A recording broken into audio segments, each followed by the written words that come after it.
how it's going to be today. That's how it's going to be today. Ladies and gentlemen, ladies and gentlemen, yes, we are honored. We are honored with Princess Miss Isobel Devi. We're going to talk about Superjail. But of course, we're going to talk about PVC costumes and Denver. Everybody, ladies and gentlemen, this is about consenting adults. We are consenting adults. Everything we talk about is legal and consensual. This is a lifestyle. This is a culture. Don't judge. Seriously, take inventory of your life. See why you're alone. It could be because you're a judgy person. This is welcome. Get him.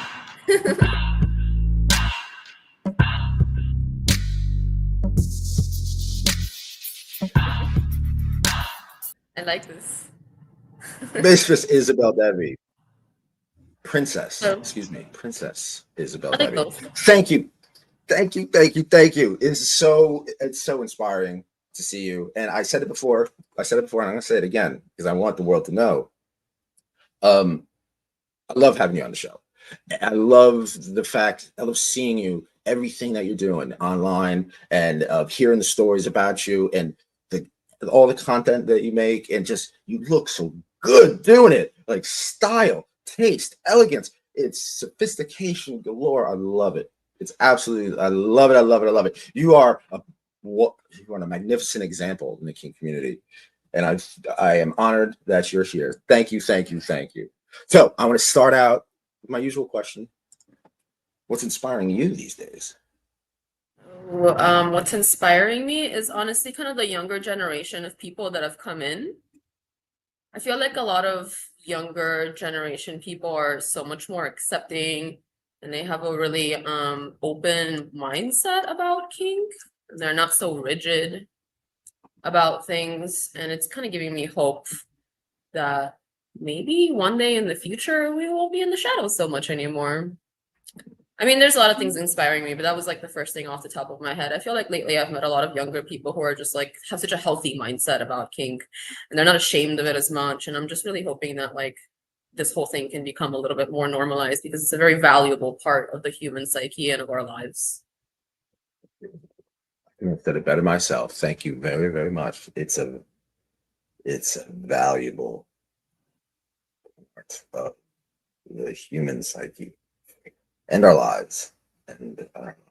See, I had to pause the show just to write it down because the words mean so well. So, since we last spoke, do you remember since we last spoke? It's been a year. It's been since last August, actually. I feel like a lifetime passed by. Yeah, so you're in Denver. I have a whole bunch of questions about Denver. We'll get to Denver.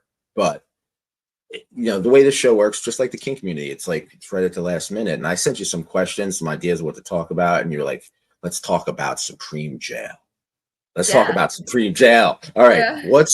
First of all, what did spark this idea of extreme jail or Superjail as a high protocol prison themed BDSM event? Yeah, so it's Superjail, and it was my like fantasy of having this female ran. I mean, I'm partially inspired by some TV shows about prison type things, and then I'm also like a big fan of the prison people over in Poland, the Warsaw prison. Big fan of them. Shout out to them. So I wanted to kind of create something similar back here, especially since I'm very blessed with this beautiful space, and I've got 5 different cages here. So I thought that it would be really fun for me to utilize that space and create a jail-like event where all of the slaves are prisoners and they have a sentence to fulfill. So the intake form provides them an opportunity to explain what their like felony is, like what the misdemeanors are, and then it's a cute way of concealing a regular intake form where they can still provide their limitations and their like no-goes, but they also get to say like, well, this is the like naughty thing that I did. So they have a prison sentence for a certain amount of time that they have to serve inside of a cage, and then they also have a punishment. So at some point they get dragged out of their cage and then they get punished in whatever way the wardesses find is appropriate for that inmate based on their limits and their crimes. So, you know, it could be like a lashing, it could be a spanking, it could be like something extremely humiliating for them, which kind of depends on the person. You know, some people are humiliated by different things. But that's the basic concept. The concept is that like you have committed a crime and now you come to Supreme Jail where we correct you. We use modern techniques for correction, which involve punishment and humiliation and degradation, and also like being incarcerated inside your little cell. You might get stuck in a big comfy cell, or you might be in a teeny tiny, very uncomfortable cell where you're like crunched down inside and you're really suffering for a while. It just kind of depends on who you are and what you did and what mood I'm in that day. But it definitely scratches my itch for discipline, which is a core interest of mine. Like I love discipline and I love like making naughty boys and girls suffer, and then as a consequence hopefully making them better. Like making them better is actually like a really big component of that for me. I don't like to just, I mean, I like punishing just for punishing because I'm a little bit evil, but I do get a great joy out of seeing them get better as a consequence of the punishment or the, you know, the sentence that they had to serve under the evil, merciless wardens. So when you said discipline, I was thinking of certain mantras I say, because I'm a strong believer in discipline. Discipline kept me alive. You know, trying to stay healthy, trying to not eat certain things, trying to eat certain things, making sure I don't drink or smoke or do anything that's unhealthy. You know what I mean? Just it takes discipline. It takes discipline not to simp out to beautiful women all the time. You know what I mean? It does. It takes Simp responsibly. Yeah. So one of the things, there's a Dead Prez song called Discipline, and it just has a chorus. It goes, discipline makes things easier, organize your life. That's it. That's, you know, so I stopped saying that. I'm just wondering, when you're dishing out discipline, when you're disciplining somebody, and I don't mean just like, you know, punishment, because you said it's different. There's a mantra, there's a kind of rhythm involved. Is there any certain disciplinary sayings that you use during the Supreme Jail or just in general? If it calls for a mantra, sure, but I don't really have one that's like universal for everyone.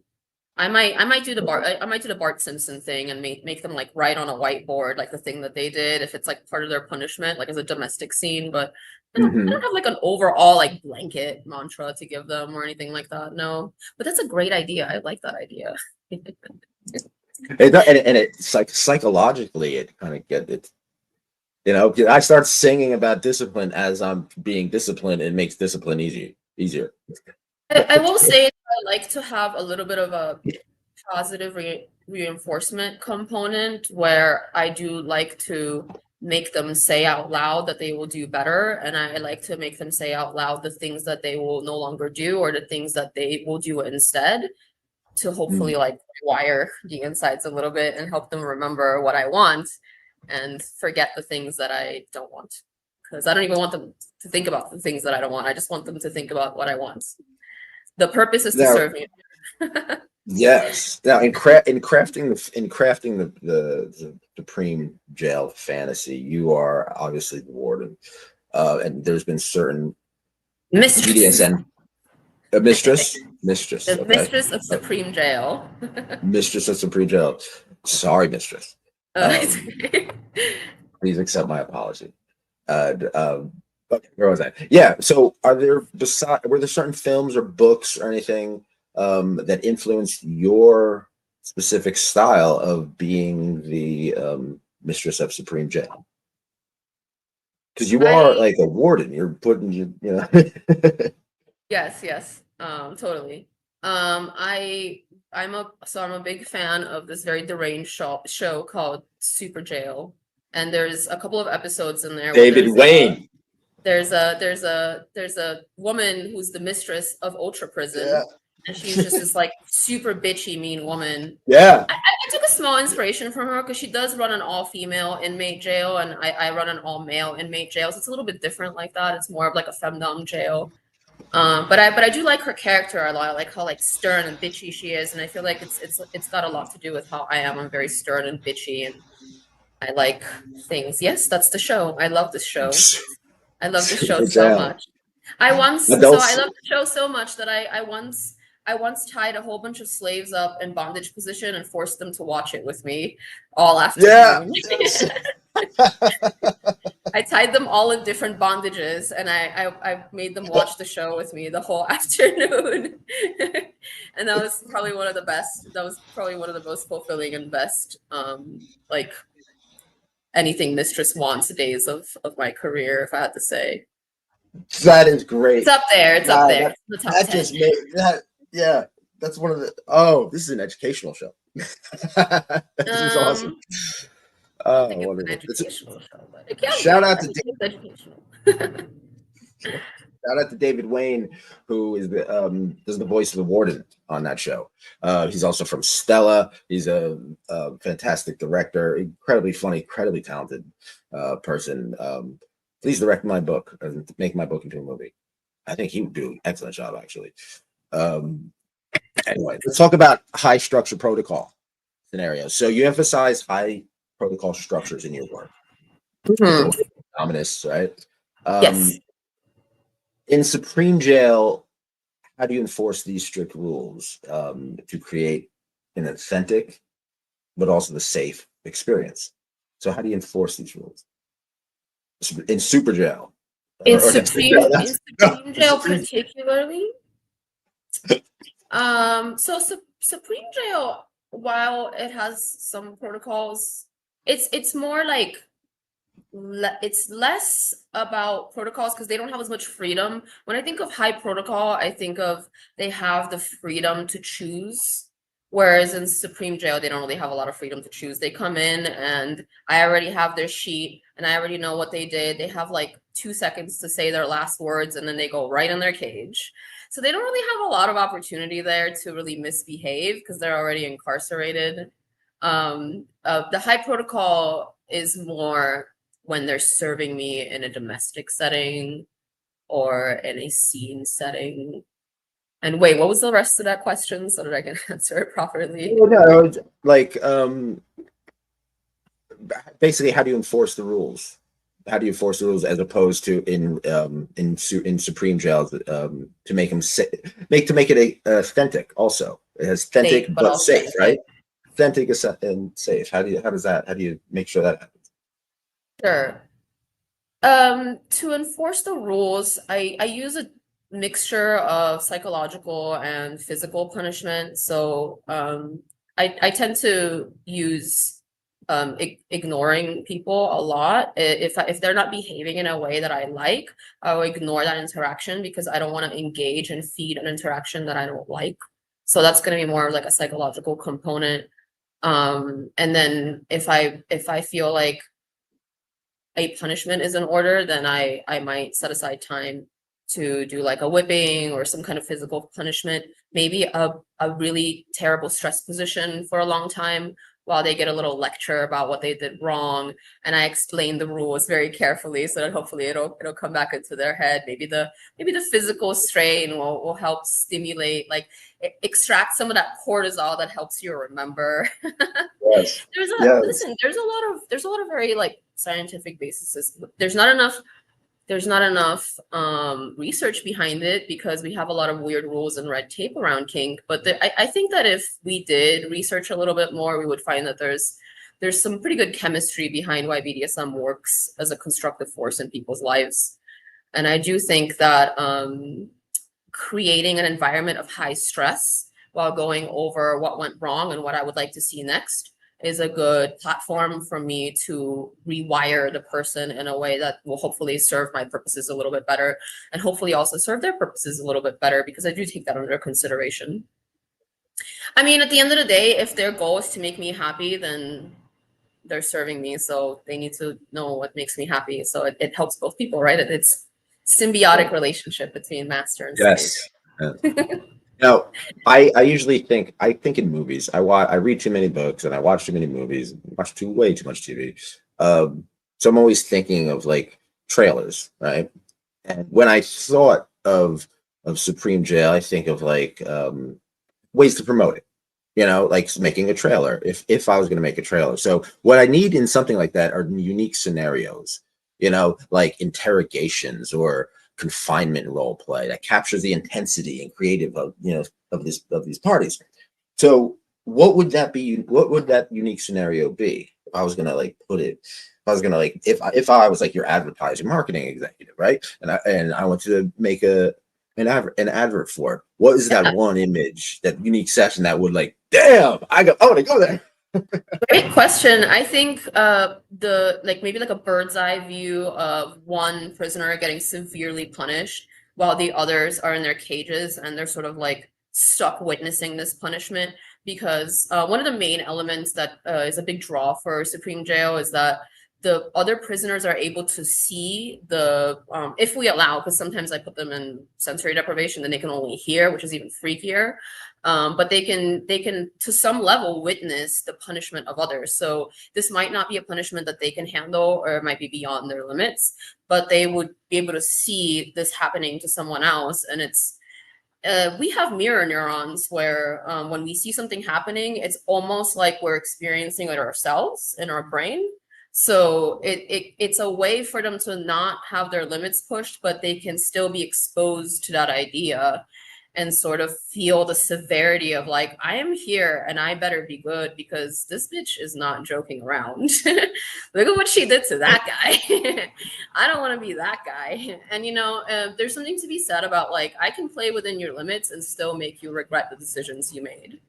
And I think that's like kind of something that is indicative of like a good top, is like, I won't violate your limits, but I'm still going to make you feel the misery that you deserve. And then you kind of Yes. crave, right? You kind of crave Right? that misery. Yeah. That's why you came to me. Like, you want me to push your limits. You want me to make you experience something that you're too scared to experience otherwise. And there's You want to there's feel great alive. power. Mm-hmm. Yeah. You want to feel alive. I think Yes. a lot of, at the core of it, would you agree? And I'm just thinking about this now. At the core of it, do you agree or disagree with this? Most people want to come to you or someone of your stature to feel alive. Yes. Like a feel, right? Yeah, okay. So, all right. Supreme Jail. These are intense themes. These are Yeah. intense themes. There's I've only sleep ever done deprivation. one. I'm planning on doing another one soon, but I don't know when. But maybe But people you, but will like you inspire me to did do more. one. Maybe I'll get a lot of nice emails from people that will inspire me to do another. I did Maybe one let's see like this. last year, and I Maybe haven't maybe let's scheduled. see this. Yeah, let's get a new one for Princess Isabel Devi. Supreme So, Jail 2. yes, Supreme Jail. So with these intense themes, sleep deprivation, sadistic role play, how do you balance and ensure the intensity with the consent? I do check in with people pretty often. I try not to break scene when I do it. There's ways to not break scene when you do it. I'm also really, really sensitive as a person, for better or for worse. It's definitely a double-edged sword, but I do feel like I can feel people's energy pretty well. So I have ways of checking in with them and receiving positive or negative feedback so that I know whether I should deviate from the plan or maybe like interject something that might be happening that I don't want happening. It's all about being really perceptive. Like I watch everything that people do. And like I said, it's for better or for worse, because sometimes I'm just super nitpicky. But I think that nitpickiness helps when it comes to a situation where you have relinquished someone of so many of their liberties. Maybe they can't talk, maybe they can't move. Maybe they've been denied eye contact restrictions. And so I'm taking all these things away from people, but I'm also kind of taking those things away from myself, because these are avenues in which people can communicate with me. And so it leaves me with very like roundabout ways of receiving the input that I need to maintain safety for everyone, because it is very important that everyone leaves alive. It's still a fantasy, right? It's not real life. I think some people get confused. Sometimes they see my content, they're like, oh my goodness, how could you? This is sick. And I'm like, it's a fantasy, man. Yeah. You Well, I get mean, mad it's when you see like movies at the TV, you know, like it's a fantasy, like it's like an escape room for all intent and purpose, right? Um, yes, so it but is very people important for they me do to fool people. It maintain does good fool eye. people, though. I have to Mhm. admit, though, it does fool people. People who are very vulnerable, very, very sick and old. they're elderly, Yeah. they're like, oh my God. And I have to, I'm Nicholas Tannick. I have a mom and father. And sometimes they ask what I'm about what I do and what my friends do. I tell them, I'm 100%, I tell them everything. And I it love it. gets to a point where, they don't know if it's real or not. because it's like, the internet that's like, oh, it's too much. I don't Yeah, know. But for anyway, sure. let's get back to the I wrote participant diversity, and what I meant by that is diversity in skills and experience. So something like this is pretty intense. Are these only experienced participants, or do you have like newcomers new to the kink scene who are like, I've never done anything. I don't know anyone kinky. I grew up in some Mormon Christian right thing, and I want to get involved. Can I go to your Supreme Jail? Like, would Sure. you take someone like that? It's a little bit of a complex question. I wouldn't be a no, but I would definitely like really review that person's background. I might request an interview with them to make sure that they're the right personality, because when it comes to events, the wrong like one of the large components of creating a successful event with multiple people is curating your attendee list in a way where everyone's energies will coincide with one another. You wouldn't want someone who's kind of like a class clown, because that's going to blow the fantasy for other people. It might be very distracting. So it's not so much how much experience you have, it's more so, what does this mean to you? Are you coming in to have this new experience with an open mind? Are you being safe and honest with yourself and with me about why you're showing up and what you can and can't handle? Those are the things that I look for there. You don't have to necessarily be super experienced. Of course, experience helps a lot, and it is a little bit like precarious when people are, like you said, like someone who's just like, I was raised, homeschooled by my super religious parents all my life, and yesterday I saw this thing on the internet and now I want to go to your crazy event. Like, I'm gonna have some reservations towards that person, but it's not an immediate no, especially if they seem very earnest about what they're trying to do. I might just request extra screenings. I might request that they see me in person at least once, or do some kind of video interview or something like that, so that I can kind of feel them out and make sure that they're not a class clown, or they're not someone who didn't read anything, just saw one picture and was like, that's what I want, and didn't even like think about what the rest of it was. Because one thing that's really important to remember, and you kind of touched about it a second ago, is that people come from all different walks of life. There's cultural barriers, there's language barriers, there's experience barriers, and all of those things are going to paint a different picture for you than they are for me, than they are for your friend, or like, someone else that we know. Like, everyone is going to see the same thing, and they're going to get a different idea of what it means based on their past experiences. So I just kind of want to make sure that what they're seeing is what I'm putting out there, and it's being interpreted properly, so that they don't get themselves in a situation that they're going to regret and potentially make it really awkward for everyone else. I just want to make sure that everyone's having a good time together.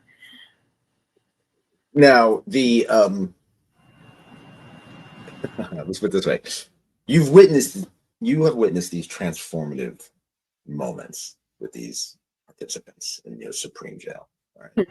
So, how does the prison setting allow people to explore this? What kind of emotional impact do they get because of the prison setting, as opposed to just I don't want to say regular dungeon, but let's say, normal dungeon. Even though no dungeon is normal, In every solo dungeon. experiences versus the event experience? Meaning, no, the prison Sure. setting. How does that affect the emotional impact? I think there is uh there's a liberation that occurs when you take away. Sometimes more is less and less is more, not always, but sometimes more is less, in a sense that when you have too many options, you tend to have action paralysis. You don't even know what you want. Yeah. And there's something about being restrained, being incarcerated, having the idea, being able to experience the feeling of, we're baned by all these things that are personal critics of ourselves, right? Like we think we're one way or another, and we have these things that we don't like to accept about ourselves because for one reason or another we were taught that they're bad or something.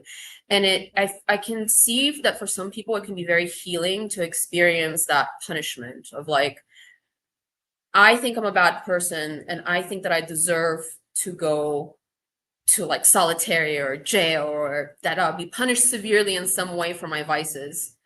And this is a way that they can experience this in a safe way, because you don't actually want to go to prison, right?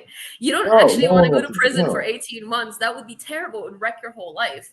But there's something inside of us that draws us to that darkness. We just feel like there's an inequity that has become part of our lives that we're sort of desperate to re-equalize.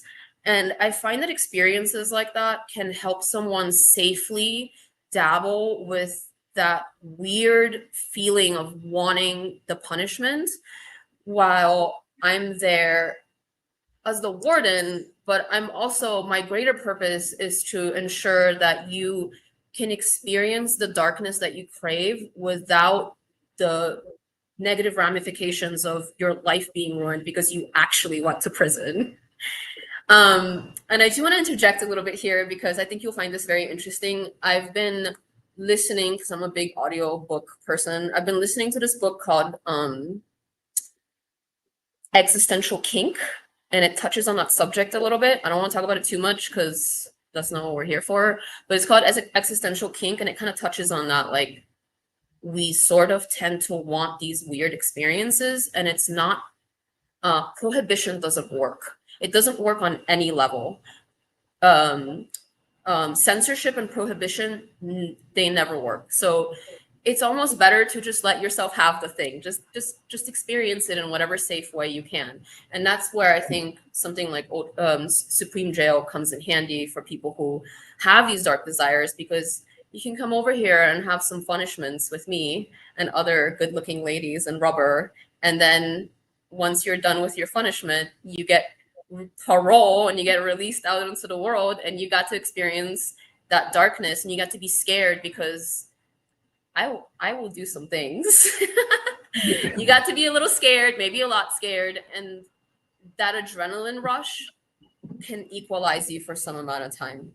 Not forever, because the thing starts over, right? Like life is just this rat race. Like we do the things and then we have to go back and rebalance, and then we live our life and then we have to come back and rebalance. But there's a big benefit to allowing yourself to experience something scary and get your cortisol and adrenaline up, and then kind of have peace in your life that you paid your penance and now you're good. Now you can live life. Now, in the last YKF interview, you mentioned, but you also you talk about the sadness of unworn PVC. Right? Yes. So Yes. the role of costumes. So in Supreme Jail, Mm-hmm. what is your costume? What is the role of costumes? What is your costume like? Because I love your costumes. Every time I see you, I'm taken back by not only how beautiful you are, but how beautiful put together your costume. It's not just costume. A lot goes into costume. People don't realize it. Not only it's not just the fabric, it's how you wear it. It's how you care for it and who wears it, which is most important. You know what I mean? So wow, you rock it. So what is the role of costumes in Supreme Jail? The costumes are important. Obviously, the visual is very important. The wardens wear black or military uniforms that are dark in color. So olives, dark blues, olives and dark blues, and then black.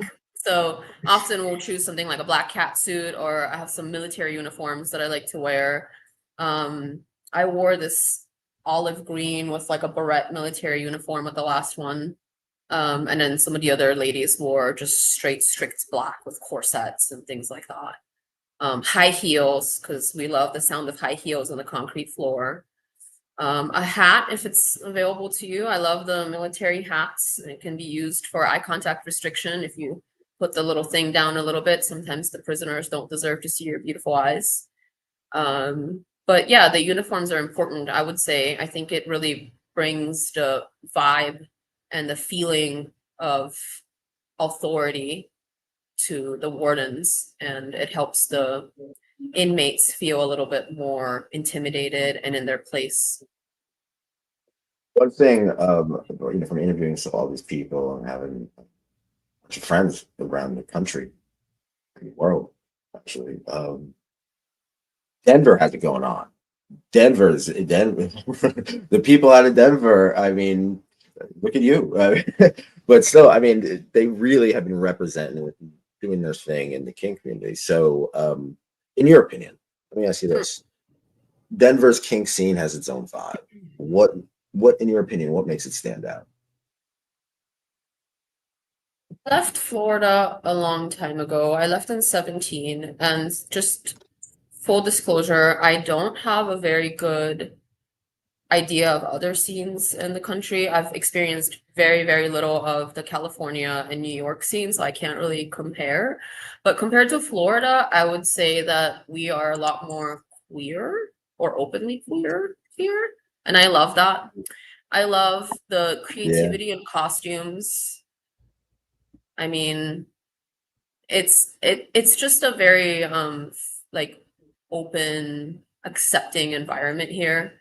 I don't want to throw shade and say that the scene in Florida doesn't have an accepting, open environment, but I feel like there's a warmth here that I really enjoy in the Denver kink scene. People do try to generally be pretty accepting of one another, not too much judgment on, not too much kink shaming and things like that. And the other thing that I would point out about the Denver, and I think this is more of like a Denver thing, less of a Denver kink specifically thing, is that consent is, I would say that it's better here. People are very mindful of consent. I've had a lot fewer experiences, and this could also be a thing about the time frame, because like I said, I left in 2017, so maybe in this time other places have sort of caught up with the same idea too. But I've had a lot less of a run-in with people accidentally breaking your consent, touching you in a way that's like uncomfortable or awkward, or taking liberties with like, "Ooh, can I touch your latex?" or like things like that, where it's like, come on, man, like don't touch me before you ask. So I think that people here are a little bit more mindful, and I find comfort in that, because I'm somewhat of a person who doesn't like to be touched too much.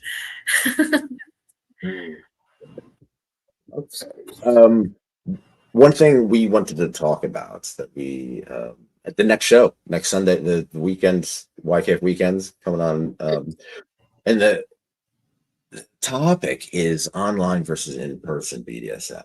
So I'm just going to ask you, it's a basic question. I have a couple questions regarding this topic, but to start it off, in your opinion, how does online BDSM compare to in-person play? It definitely lacks. It definitely lacks the being able to touch the person. Like, I can't hit you. I can't spank you. I can't choke you. I'm relying a lot more on my ability to manipulate you with my voice, with what I'm wearing, with how I'm moving my body. It's visual. So online is going to be a lot more visual and a lot more auditory, which are very powerful tools. But there's something about being able to smell or touch the person that are going to be like obviously lacking as a component from online BDSM. Now, maybe you don't want those things. Oftentimes, I don't want to smell anybody because few people smell good to me, unfortunately. So is that a pro or a con? It depends on the person. Maybe you don't want to be touched. Maybe you're scared. Maybe you don't want to feel real life punishment. Some people are very sensitive, and just being able to hear someone's voice is incredibly overwhelming for them. It's just enough. Some people don't need to be in person and like do the touching and the feeling. So I don't want to paint either of these as better or like some sort of gold standard, because they both have their pros and cons. Online can be a lot safer as well if you're someone who's very nervous about actually going into it and actually doing all these things that are making you super nervous. Like there's a safety in online because you're behind the screen. A lot of times you have a third party managing the interactions, such as, you know, like OnlyFans or Sex Panther or whatever your platform of choice is to chat on. So there's that extra, like, you know, if you are someone who's like, I don't know how to vet people properly, I'm scared that I'll go to the wrong person and have a bad experience, maybe online's better for you in that sense.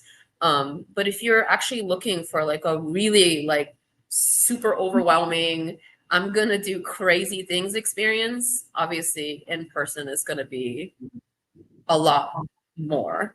But I do think that starting online is always a good point, because you can just close the laptop when you get overwhelmed. Whereas if you're in an in-person session, you know, I'm not saying that the professional is going to overstep your boundaries or you're going to have a bad experience. What I'm saying is you're going to be in it. It's going to be a lot different. It's not going to be a matter of just closing the laptop and turning off the video. I'm going to use that on the next show. The close it, you can always close the laptop. I'll quote you, of course. I give my credit where it's due. But yeah, it's a great line. So let me ask you this: how much time do you spend online compared to in-person domination? These days it's about 50-50. I do enjoy online quite a bit. I enjoy content creating. I've been finding a lot more pleasure in navigating the maddening algorithms of the social networks. I took a little step back for a while because I was really frustrated. And then I took some time and reevaluated my strategy and spent some time and money coaching myself on how to navigate that difficulty. And so this year I've been really enjoying doing a lot more online. I really enjoy like video calls and phone calls. I enjoy my chat sessions a lot. I love making custom videos. That's one of my favorite, honestly. Like the shooting the videos is one of my favorites. That's one of, I love when people come to me with their crazy fantasies, and then it's my task to bring them to life in some way. And it's sort of like this cool problem that I have to solve, because sometimes their fantasy is really complex and sometimes people don't know exactly why they like the thing. So it's up to me to sort of like dig into their mind and figure it out. And I love that. You know, I'm going to ask this. Can you give us an example of one of these quote unquote crazy fantasies? Crazy fantasies. Yeah. One of my favorites is a Evil Queen series that I did for one person who's one of my faves. Wow. I won't say too much about the person, but it's this Evil Queen like sequence of things that I did for them, and it was just really fun to grow as the character. And along the way, I uncovered things about them that they had never confessed to me. And that was really fun for me. Like, it was like a really interesting thing that kind of happened. Like it's almost like I weirdly guessed that that they like this thing. Like I was just like, something about you, I bet you'll like this. And I like, I just tried it. I just threw it in there. And they came back and were like, so what about this thing that you left me on a cliffhanger with? It sounds really interesting. And it just opened this whole new world of opportunity for me to lead them down more rabbit holes. But yeah, it was just like some cool Evil Queen fantasy that I did. And it was like a four part series, I think, something like that, maybe 4 or 5 parts, where I just got progressively more evil and I shared all my ideas. It was almost like a world building thing where I was like, and this is where you'll sleep, and this is what you're going to do in the mornings. And I had all these different costumes and stuff that I played with, and it was just really fun. That sounds awesome. It sounds, seriously, the creativity is it's impressive. Okay, so let me ask you this. I don't think people realize the time, the effort, the energy that goes into making a scene like that, right? So how much of online work is just setting up the online character mythology, right? Because there's a mythology that you're just talking about yourself, your Evil Queen. Even Princess Isobel Devi. Nicholas Tannick too. There's a mythology behind Nicholas Tannick. So how much online work is setting up this character mythology as opposed to actual action?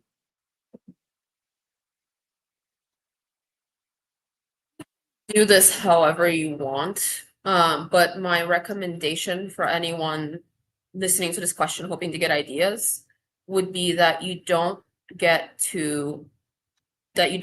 too hard into creating every aspect of your character before you dive into being the character, because you're not going to have the foresight to know, like, you're not going to be able to future proof your character very well. It's better to come up with some basic rules about, or some basic qualities about this character. Like, I am kind of evil and I'm kind of sadistic.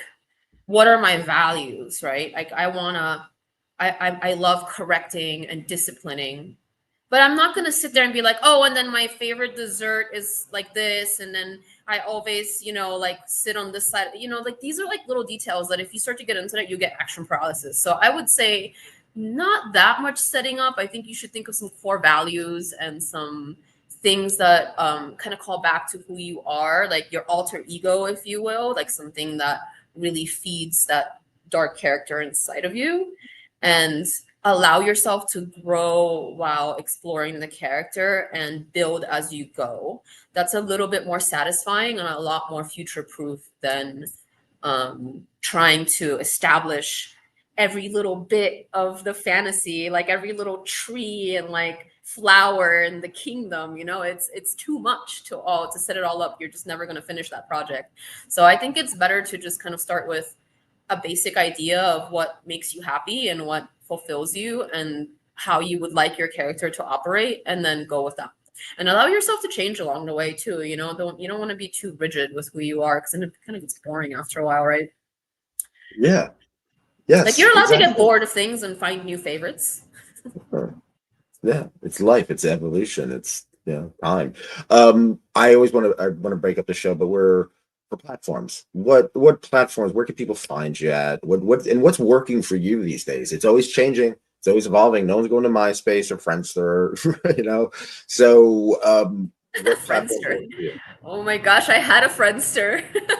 So did I. I am mostly on X, Twitter, for those who get weird about X.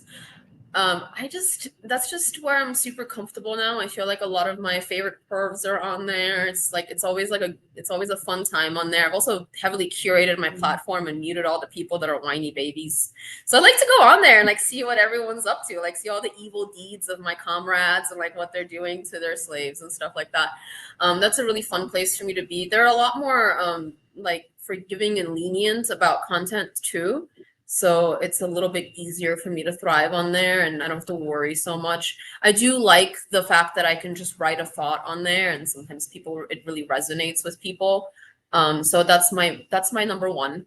I use Instagram quite a lot. I have 3 profiles on there because I share my dance stuff on a separate platform, because people kind of want to see what they want to see. So I share my dance stuff on one, and then I've got my main Instagram where I mostly share my outfits, because they are very stringent about what they allow on that platform, and I'm constantly getting slapped on the wrist for showing too much cheek. So that's kind of like my secondary one, and I focus on those two the most. I do have a YouTube channel. I plan on getting back to it, but only 24 hours in the day. There's only 24 hours of the day. So, one thing I did. Oh wait, I'm trying to get all these questions here. Guys saying, why am I so Well, beautiful? I don't no, know. yeah, CCCC says, why, goddess, are you very beautiful? Was that a question? I don't know. Take it as a But comment. okay, Thank you. I have to ask this. I have to ask this because I respect. First of all, I have a love for sissification, cross dressing, all this stuff. So I respect outfits, and I'm always excited to ask you, what's a new outfit or piece of gear you're excited about? Okay, so I haven't allowed myself to buy new latex in a minute Ah, okay. because to quote my girl Cardi, I'm about to run out of hangers. Actually, I already ran out of hangers and had to buy more, and now I'm just worried that the clothing rack is just gonna come like crashing down on me because rubber is heavy. So I had to kind of chill for a little bit. But I do have some really cool stuff that came off my wish list recently, and one of them I just shot pictures in. It's a PVC cosplay of this character called Your Forger. She's an assassin, and she's super cool, and I really like enjoyed role playing her and cosplaying her. So I did a photo shoot with her recently, and I haven't received the photos yet. I just have some teasers that I've been posting here and there. If you guys saw the ones with me with like playing with the knife and stuff, that's the one. So watch out for those because I'm so stoked about that character. And that was something that someone actually purchased off of my Amazon wish list. And that person made me very, very happy. Thank you, my little booger. So if you want to make me happy, you can kind of scroll around through my Amazon wish list or through my throne and see if you can send me some new cosplays because I love my sexy characters and I love embodying like different evil characters, especially if it's like an assassin or evil queen or something. But that's my Okay. one that I'm excited about now is this assassin character. I don't know if you saw it, but you should look at it. So you want to? How about this? If we were going to, which I'm working on a show, but if all right, if you were going to come into a dungeon party that I was throwing, right, and I invited you as any cosplay character you want, but it has to be it's a cosplay dungeon party, all right. You could be anything you want, and I don't know. Let's make a show about it, and someone will give you money. We'll get a sub to give you money for any outfit you want. Yeah, why not? Sure, be whimsical. Let's be whimsical. Hmm. What would be your cosplay? I What would already be got your it outfit? because I've already been talking to the designer about it, and we're talking All about right. making it. And it's a latex Morticia Adams costume. I want a latex Morticia Adams. I could not find it anywhere. Nobody has it that makes latex cosplays.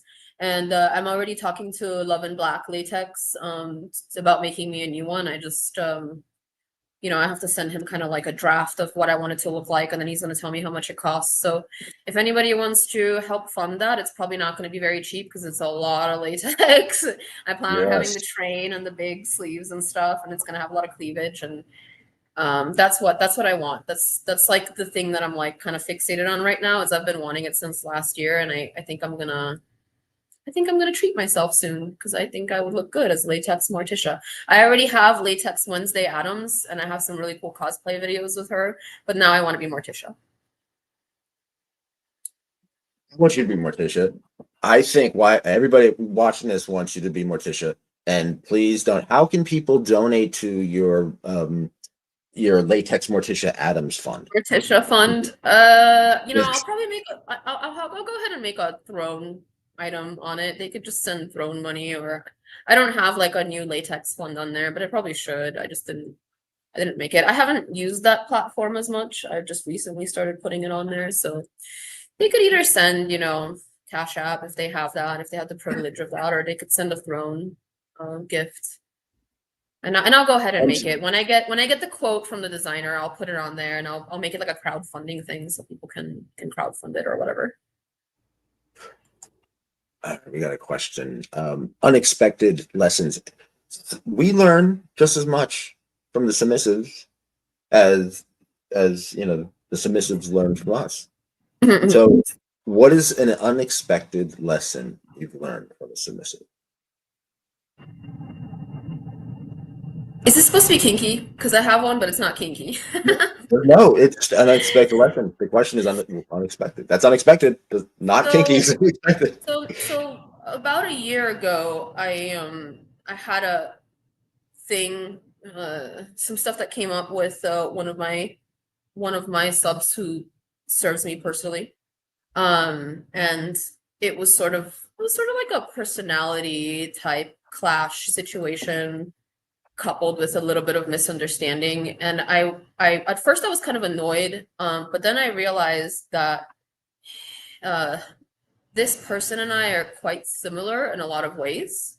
And for the first time in my life, I was in a situation where I was able to witness what it's like. I got to be on the other side of the coin of something that I do to people that's incredibly maddening. And I hated it. I was like, I hate that he does that. I took a long, I took a step back and I was like, I do that. I do that all the time. This is also my vice. And my frustration melted into like gratitude, because I was finally presented with a situation where I was able to see a side of myself that, for one reason or another, the structure of my life has not permitted me to see yet. And while it was frustrating at the time, I ended up learning a lot from it about myself and about the person. And it ended up being like a really good learning experience, like sometimes the worst misunderstanding, I wouldn't call it the worst misunderstanding, but sometimes really bad misunderstandings where you're left really frustrated and confused and annoyed. If you just take the time to break down, suddenly it becomes a very useful lesson. And that was what happened with me. It was a lesson of, I'm less in control of my emotions than I might have thought that I am.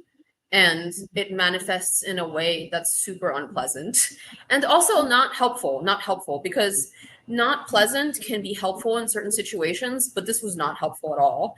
And I was able to see it and feel it, and it really helped me personally to take a long, difficult look at myself and say, I should stop doing that, because it's not helping me and it's not helping other people understand me.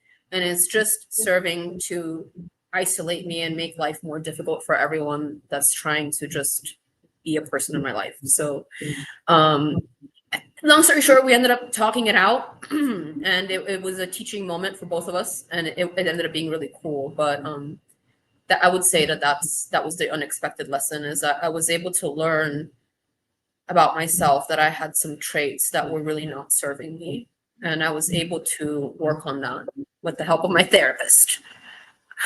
Thank you very much for sharing that. I mean, that what you just said really added a dynamic to this whole culture that not many people don't see. Thank you very much. Let's you're a very wise person. Let's give some rapid fire kink advice, okay? Okay. Rapid fire kink advice. Hey, we're gonna start real easy. Okay. Start simple. It's rapid fire kink advice. You restrain someone and their arm starts to go numb. What do you do? I immediately take them out. It's Okay. it's annoying to have to take out a tie after you've maybe spent like 5 or 10 minutes tying, but if anything is starting to go numb, that is nothing but a sign that things are going wrong and you need to stop and redo it. All right. And so I would Rapid fire kink advice. just immediately go back. Yeah. Rapid fire kink advice.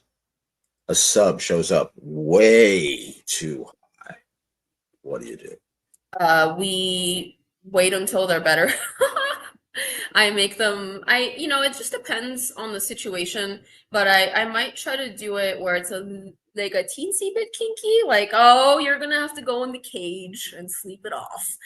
Put them in something where they really just can't hurt themselves, where it's super, super low risk, like no risk at all if possible. Like maybe even some mental bondage, if you will, where I'm just like, lay down, you're not allowed to move now, and just sort of feel them out and wait until they're better. Because the problem with people being too mentally altered is that I now am receiving a garbled signal from them, and I don't know if they're actually okay or not. So yeah, we're waiting it out. We're waiting it out. It's a very, very good way to put it. All right, rapid fire kink advice. And this is not really advice, but let's just it's a situation where someone needs advice. Let's say it's a whiny friend. It's like, this happened. I need advice. Okay. All right. A sub met someone else online and wants to give them all of their money. What do you tell them? Wants to or has already given it? Because if they already gave it, then I can't tell them anything because they're too broke for me to talk to them. But if they haven't done it yet, I would just tell them that that's my money. My money. Rapid fire kink advice. All right. A sub just keeps on talking about politics that you do not agree with over and over and over again. How do you address it? I asked them how bad they want to be hurt that day. And if that doesn't get them to realize, then I bring out the cattle prod. Oh yes. If that question doesn't jolt them to be like, oh, I think she's angry now, then I bring out the cattle prod. Bring out the. Oh wait, I gotta write that down. That can such a good maybe go in the book. Yeah, the cattle prod. Yeah. I mean, I do have like a sick fantasy about torturing like a bad person, like a truly evil person out there who's like done a lot of evil in the world. So if they continue to dump things that I didn't ask for, it's gonna start to feed into this weird place that they maybe don't want to go to with me. They're starting to open doors that they don't want to look behind. All right. I'm going to reword the question, but this is basically a dom that you know who's in the community, not a friend, but just is in the community. It's talking about robbing somebody, robbing a sub. What do you do? I'm gonna answer in the worst case scenario, meaning I actually like this person and they're robbing them in a not fun way and not in a fun way. And in that case, No, I yes, would yes, not in a consensual way. Yeah, I would in that case, I would try to warn that person in a way that does not incriminate me or drag me into the situation at all, because I don't want more crazy people in my life. I have plenty of those. And I would try to distance myself very carefully from that person so that I don't get in there, don't want to get involved. All right, you could. This one like makes me sound like an edgelord trying to be this edgy journalist or whatever. But this is a question that people, you know. All right, a new sub keeps talking about a plan to murder a CEO of a large healthcare company in the middle of New York City. What do you do? No, what people do on their free time is none of my business. All right, dungeon problems. When was the last time you solved a quote unquote dungeon problem? What was it and how do you solve it? Do you mean like just Anything randomly? that happens, a problem that happens in a dungeon. Well, I currently have a problem in a dungeon and I need a licensed electrician for it. If anyone All right. wants to step forward, I need a licensed electrician. Denver, electrician. But I mean, I have dungeon problems all the time. And usually I try to get the slave to fix them, because what the fuck are slaves are for? They're to fix my problems for me. But otherwise I have to put my big girl pants on and deal with them myself, such as making sure that, you know, my building's up to code and dealing with like inspections, building inspections and things like that. I just have to put my big girl pants on and do it all. If the slave can't do it, guess who? I'm the mistress, so I'm the one that fixes it. Your latex big boy pants. All right, AI and kink. How are you evolving with AI? I love using AI for ideas. And when I say that, I don't mean like I'm having AI give me all my ideas, but just like brainstorming sessions. Sometimes I ask it to give me 10 different things, and then from there I'm like, oh, I like this one, things like that. I've used it to generate titles for clips when I'm having like a brain fart moment. I'm like, I don't know what to call this one. So like I've used it for things like that. I also use it to search the internet to verify information for me a lot, because it's really good as a search engine. So sometimes I'll ask like, you know, like, can you give me a general idea of how much it would cost to go to this event? Or can you give me a general idea of how much it would cost to create this thing? And then obviously I go back in and I double check its work, because it's AI. You can't just trust it. But the good thing is that it does cite its sources from where it's getting its information. So what it's doing is essentially compiling information for me. It's distilling information for me, and then I can go through and be like, okay, this is useful, this is stupid, this is useful, this is not even right, you know. And so that's kind of how I use it, and it's been a great help for me for cutting out a lot of mundane searching and verifying work.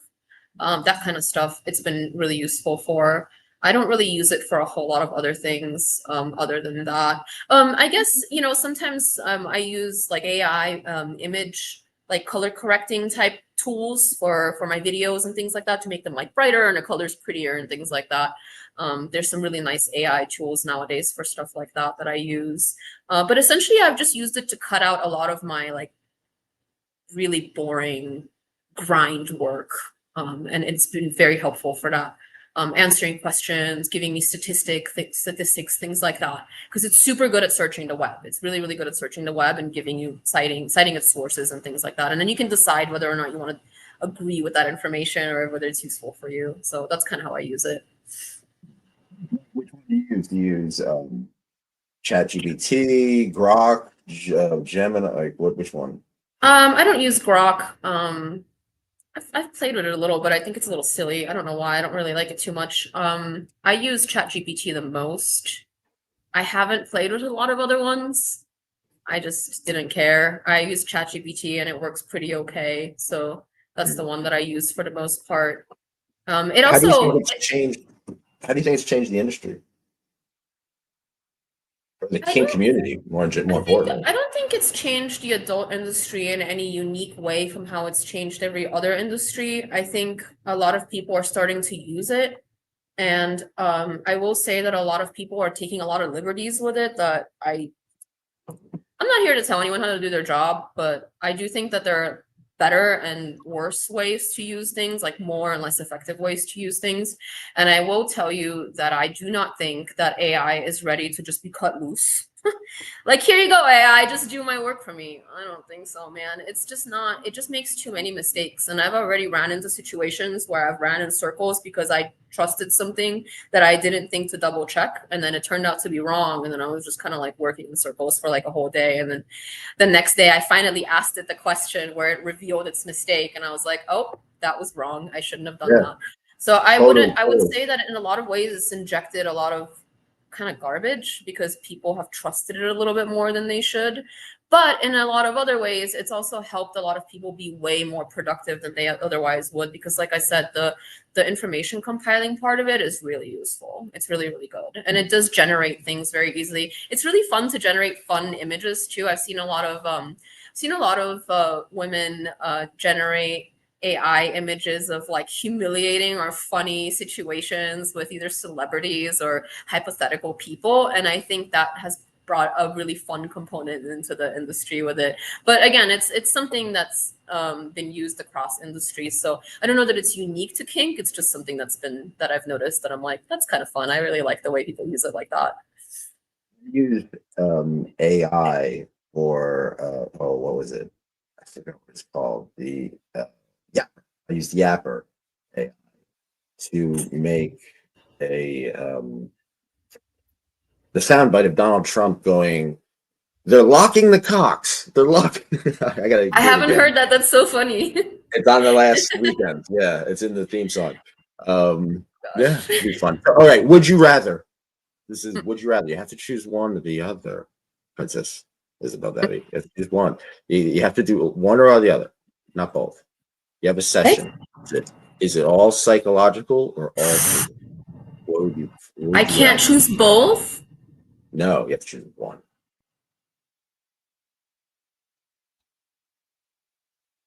I think psychological offers more. So if I had to choose one or the other, then I would go with psychological. Okay. Would you rather? Would you rather? You have a new session. Would you rather experiment with a new kink or do the standards? Tried and true person. I'd probably lean towards the standard 9 out of 10. Okay. All right. Would you rather? Would you rather have a detailed planned session or a spontaneous session? I prefer to plan. Plan? Okay. I prefer to plan. Would you rather? Would you rather sensory deprivation, blindfolds, and earplugs, or sensory overload, feathers, ice, and hot wax in a session?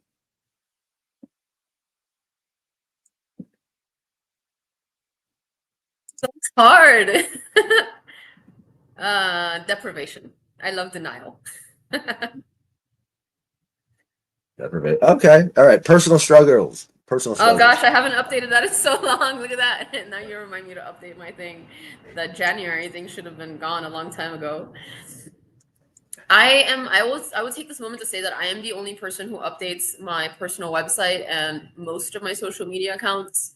So if you see that stuff is outdated, cut me some slack. I'm only one person. Do you know what? I'm like, okay, people. All right, I got to listen, everybody. You get me frustrated here. All right, we need a latex Morticia Adams costume. We need a webmaster. Right? These are sub opportunities here. Support the kink community. Support Miss Isobel Devi. I Come on. need an electrician. I need an electrician. Oh, I'm yes, manifesting an electrician. Come to me, electrician. Come on. We're keeping the kink economy alive. Come on. Yes. Yes, come on. Step up and serve, right? So let's talk about personal struggles. Self-care rituals are very important for me, right? Do you have any? I mean, you're gorgeous. You have style. You're successful. Like I said, you're a magnificent example of the kink community. Any self-care rituals that you have that keep you grounded? I don't like to skip my workouts. I work out at least 3 or 4 days a week. And I do not like skipping my workouts. I find that they are essential to me being balanced and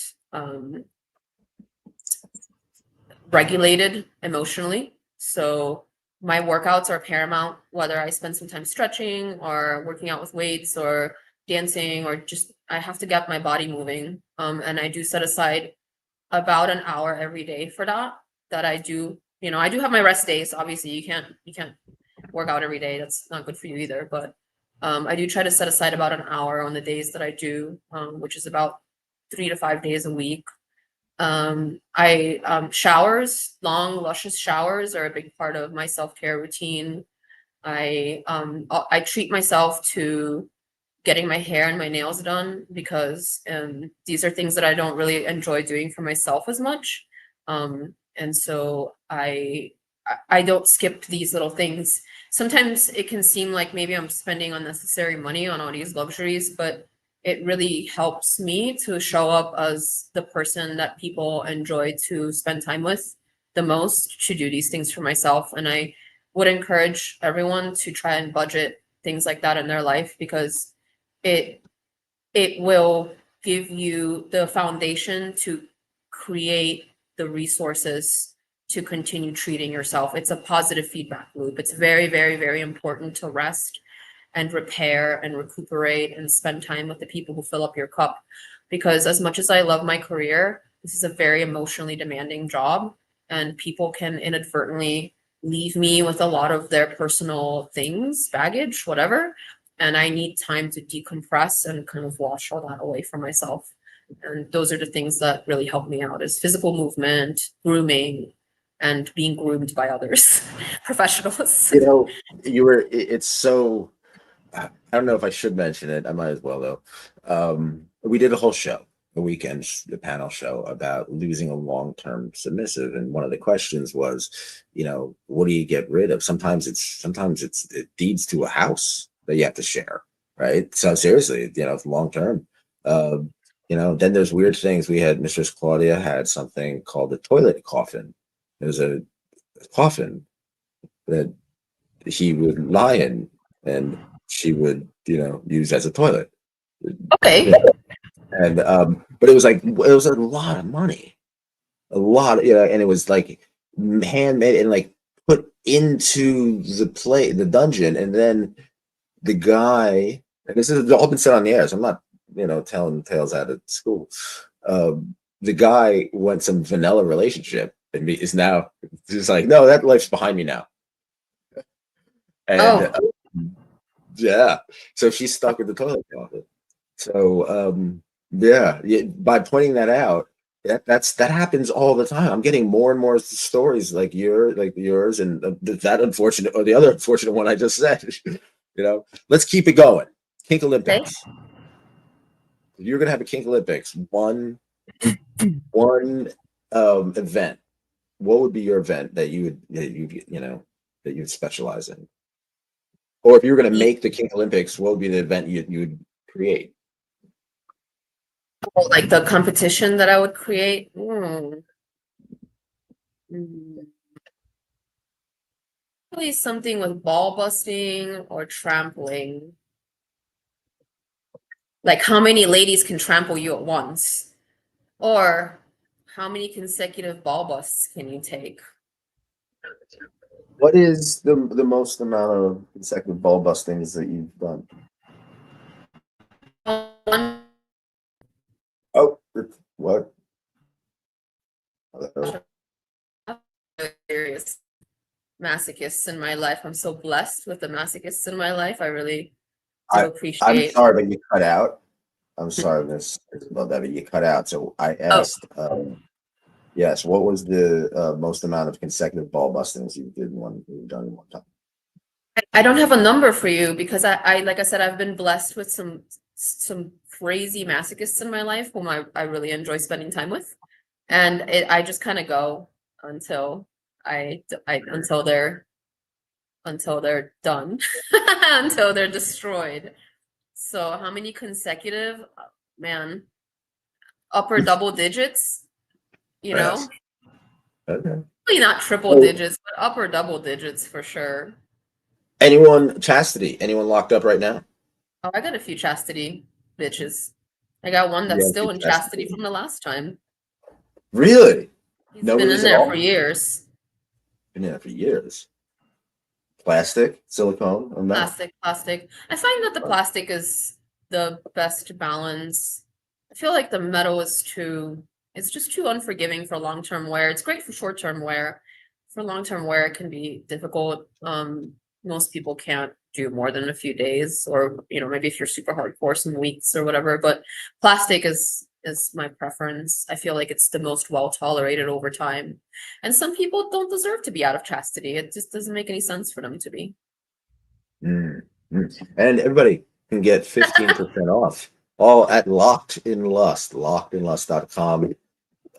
You can get starter kits, experience kits. One thing that we love is what they call that's behind me, the crotch rocket. We call it the saddle. So when I'm in chastity, which I'm in chastity right now, yeah, she likes to put it on me and do the dildo and tease me, my locked cock, while she squirts in seconds. It's great. Get 15% off with the offer code YKF. Yeah, they got some great stuff there. It's really good. All right, BDSM lifestyle. Without giving too much away, you're currently living a BDSM lifestyle in a private life. Is there? Can you tell us a little bit about the dynamic? I'll tell you one thing that has served me really well in learning in my life is that I am the tyrannical leader of my queendom, and I do not like to share my space with anyone. So it's me and my 2 goblin cats. And then there's a handful of servants who are very lucky. They're allowed to come by and take care of my needs. I've got my bitch work bitch. I've got my snoo bitch whose sole responsibility is to take care of his queen's sexual desires.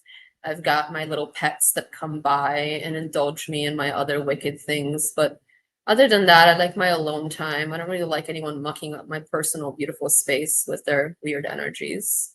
So yeah, I'm kind of just like this, got this like evil vampire going on that's really pure, and I'm really enjoying that. All right, we have always the commander here. We have some fan questions. Food. Okay. If you could describe your dominatrix persona as a meal or just food, what would it be and why? I could describe as a meal. I'm like a girl dinner. Like I've got a little bit of everything. Got some fruit, some fancy cheese, delicious meats. I'm a girl dinner. I'm not really like a conventional meal. I'm like a delicious charcuterie board with lots of fruits and tasty treats. That's me.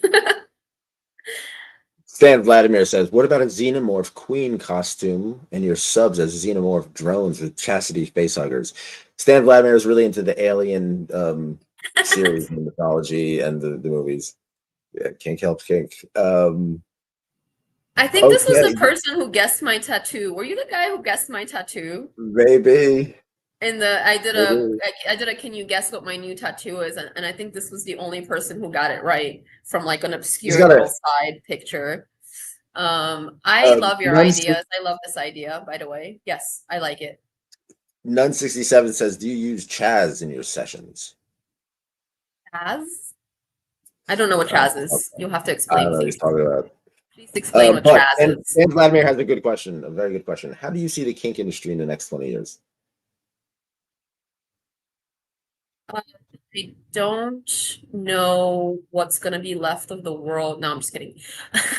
I see it blossoming. I see it Yeah. becoming more accepted. I see some brave soul finally stepping forward. And you know, even in the last few years, I've seen a lot more big non-kinky content creators sort of like respectfully and playfully bring kink into their, you know, subjects and things like that.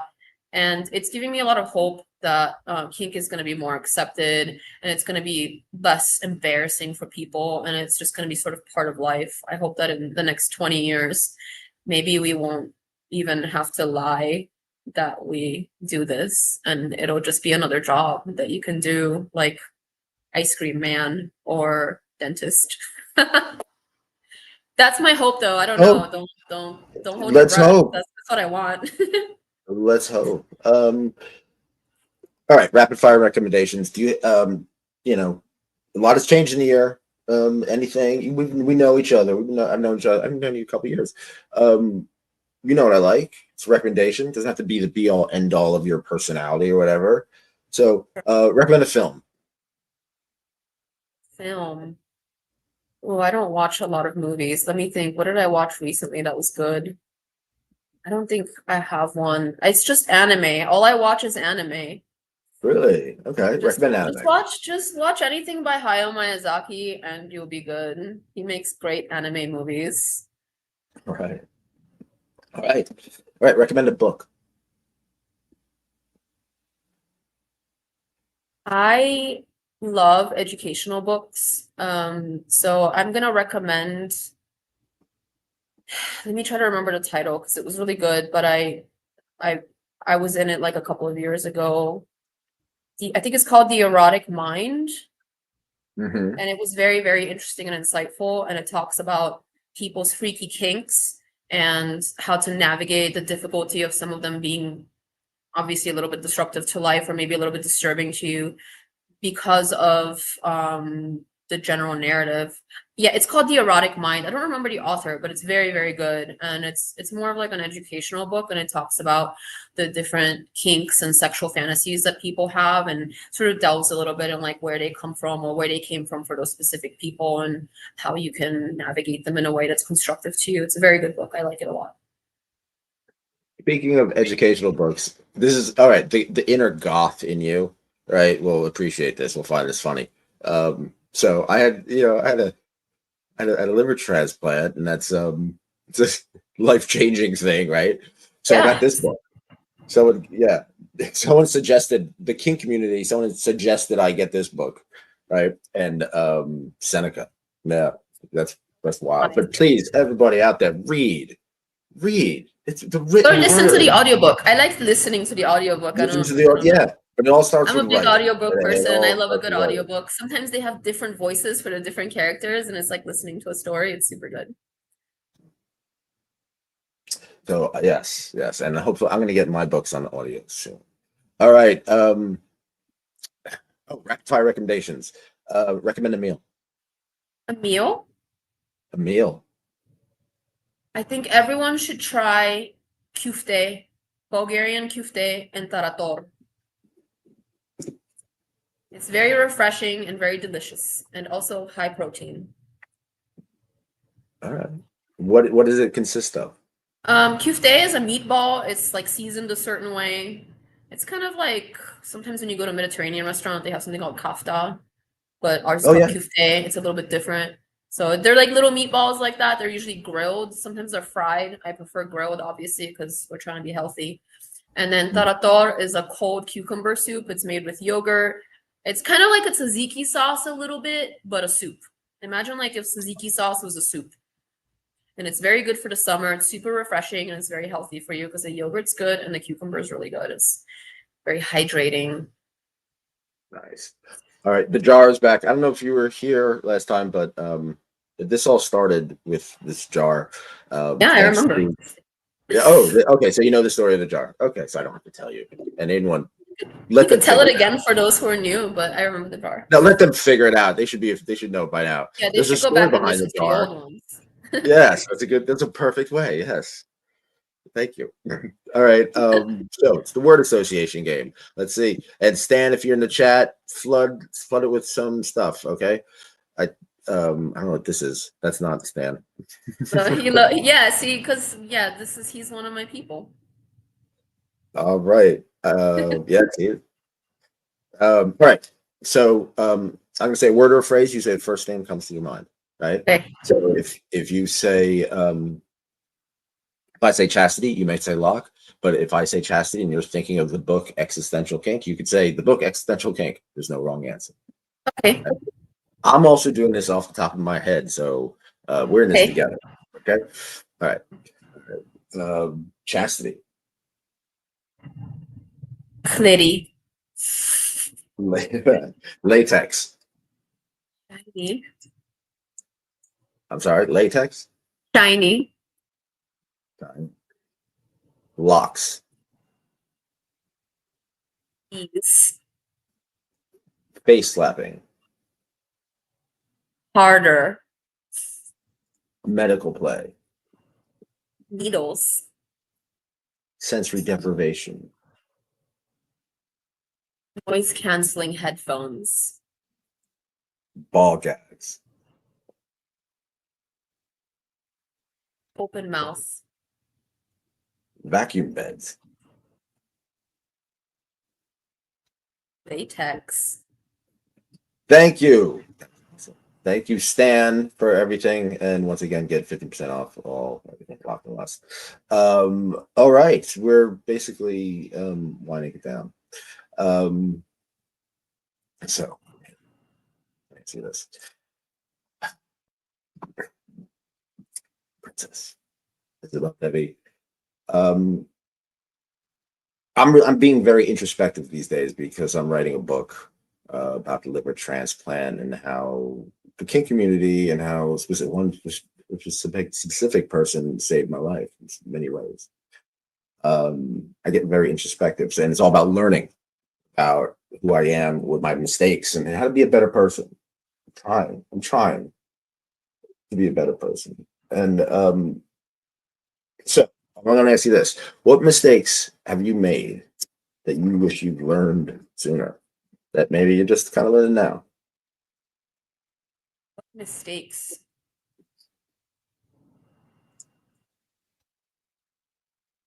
I think not planning more. I think sometimes I could fly by the seat of my pants a little bit, and that's never served me. And sometimes I don't even notice that I'm doing it.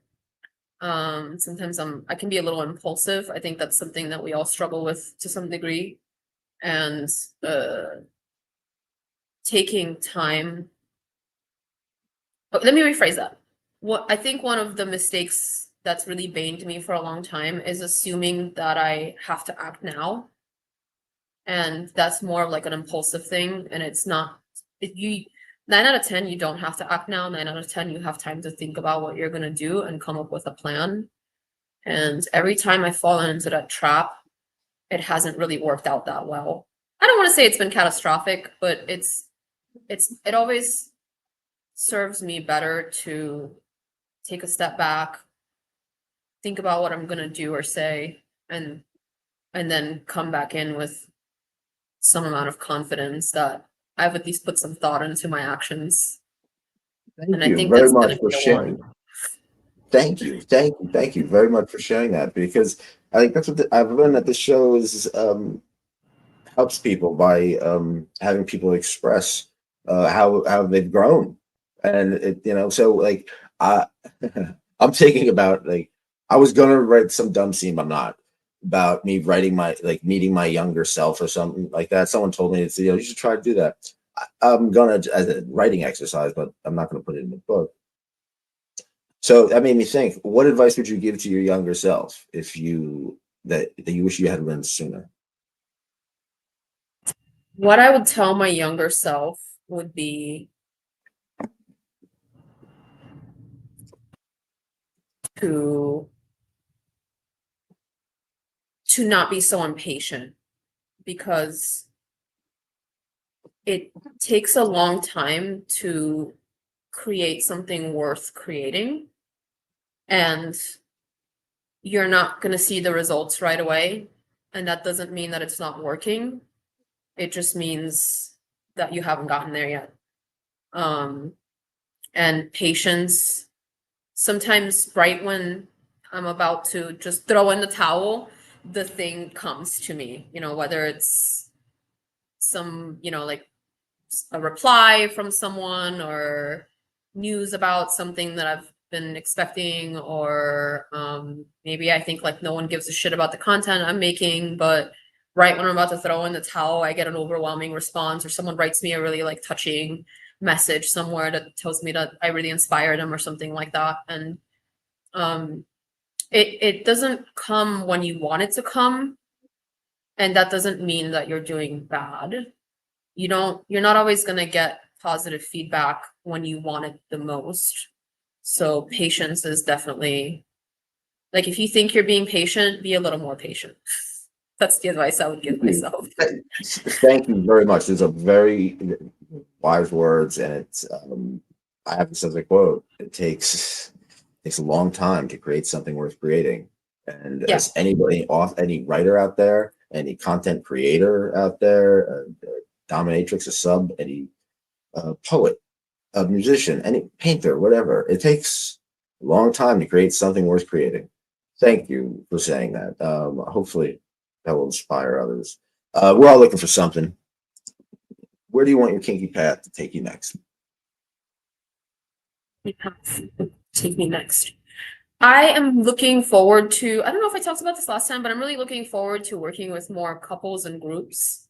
I love educational stuff. So I'm sort of working with my assistant a little bit and creating an educational side of my business, where I'm hoping to branch out into teaching small groups of people, like kind of like a Tupperware party, but like a kinky stuff party sort of thing. And I'm working with a lot more couples, and I really, really love that. I feel like kink shouldn't be, like I said before a few times now, it shouldn't be in the shadows. It should be something that people delight in and enjoy amongst themselves, or with their friends or partners or groups, whoever you choose to enjoy it with. And I hope that I can help people bring that into their lives in a fun and safe way, because I know that safety is a big concern with a lot of people. They're very scared that they might be rejected, or that they might do something wrong and hurt their partner. And I'm hoping that I can help people navigate those murky waters and enjoy kink as it's meant to be enjoyed. Stan Vladimir has this to say.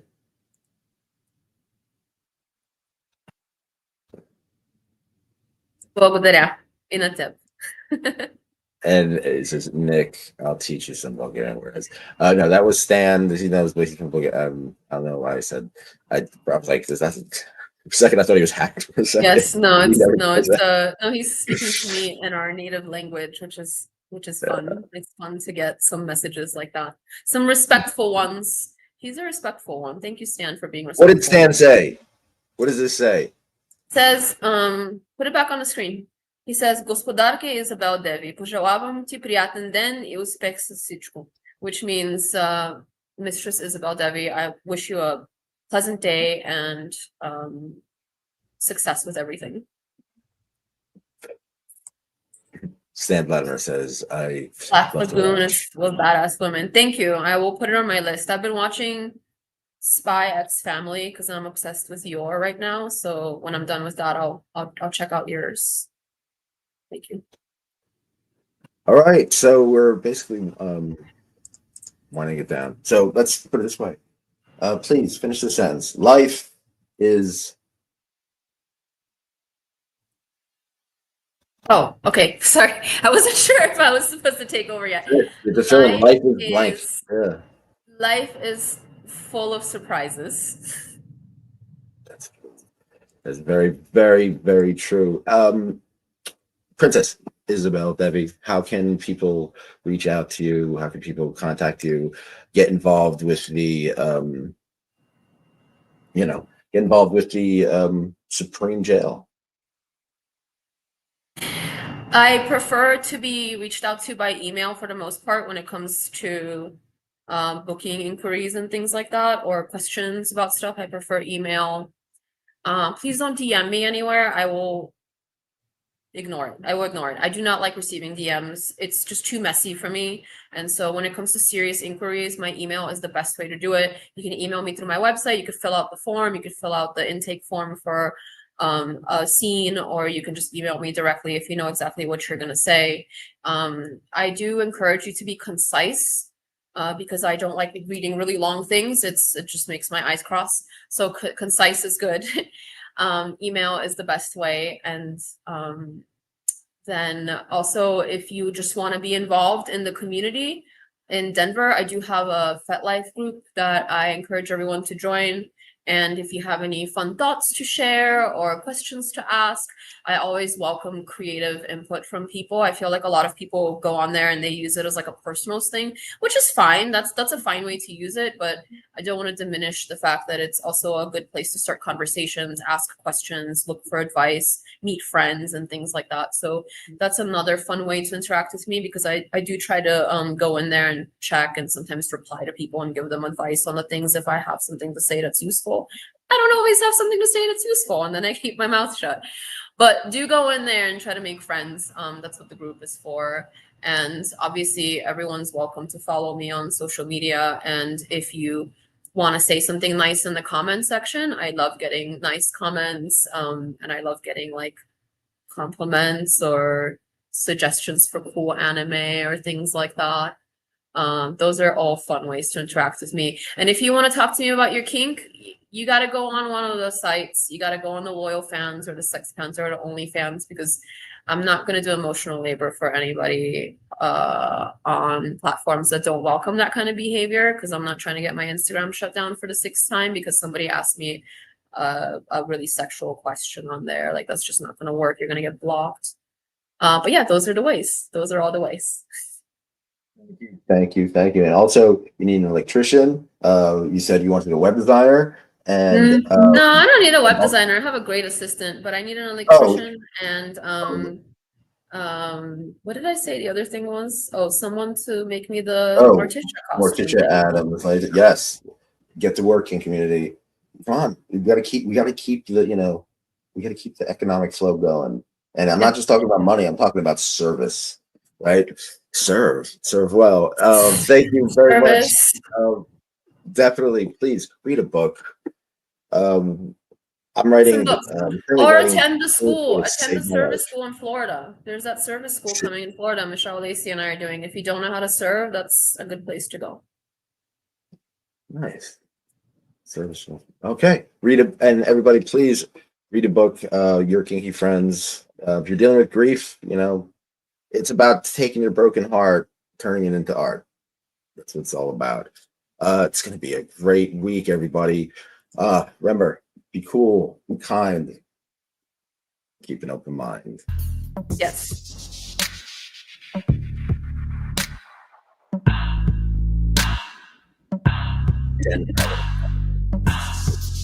Denver out. I just